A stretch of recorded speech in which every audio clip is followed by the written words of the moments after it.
Hide the last scene in your WhatsApp. Hey guys, in this quick tutorial I'm going to show you that how you can hide your last scene in your WhatsApp. So the steps are really easy and simple. So now let's get started. So first of all you have to update your WhatsApp. For that you have to go in your App Store or the Play Store that you are using, and you just have to search for your WhatsApp. So now once you are in, you just have to click on it and update it. So once you update your WhatsApp Messenger, you just have to go back and you have to open up your WhatsApp.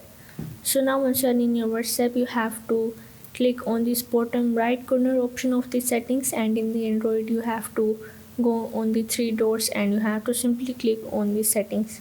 And from here is the option of the privacy. You just have to click on it, and as you can see that here in the top there is the option of the last scene and the online. You just have to click on it, and from here is the option of that who can see my last scene. You have to simply select the nobody, and from here you just have to select the who can see when I am online. You just have to select the same as the last scene, and if you don't share your last scene and the online, you also won't be able to see other people's last scene and their online. And this is how you can hide your last scene in your WhatsApp. So if this video helped you out, make sure to like and subscribe the channel, and see you in the next video.